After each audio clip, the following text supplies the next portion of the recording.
Unit 1. B. What makes an Olympic champion? A. How does a person become an Olympic champion? Someone capable of winning the gold. In reality, a combination of biological, environmental, and psychological factors, as well as training and practice, all go into making a super athlete. B. Perhaps the most important factor involved in becoming an elite athlete is genetic. Most Olympic competitors are equipped with certain physical characteristics that differentiate them from the average person. Take an elite athlete's muscles, for example.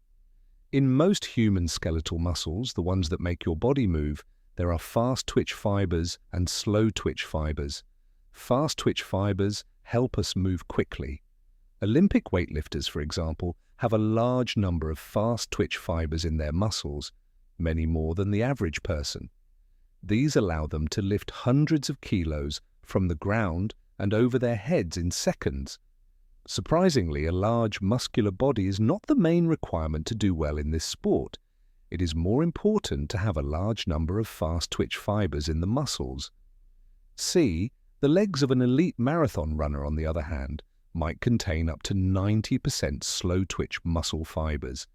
These generate energy efficiently and enable an athlete to control fatigue and keep moving for a longer period of time.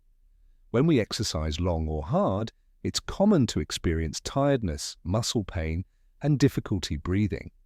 These feelings are caused when the muscles produce high amounts of a substance called lactate and can't remove it quickly enough.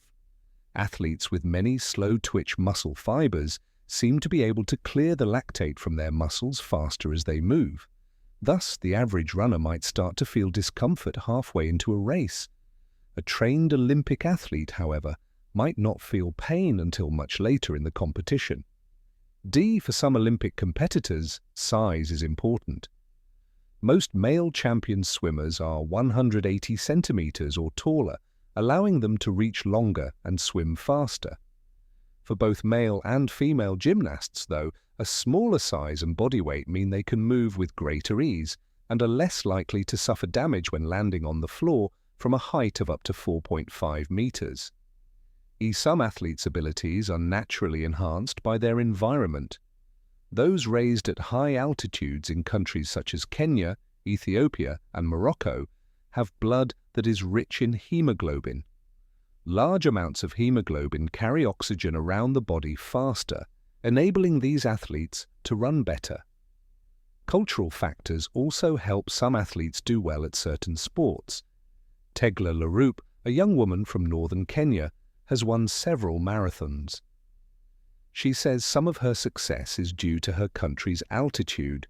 She trains at about 2,400 meters, and some to her cultural background.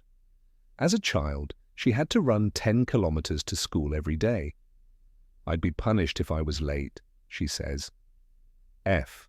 Although genes, environment, and even culture play a part in becoming an elite athlete, training and practice are needed to succeed.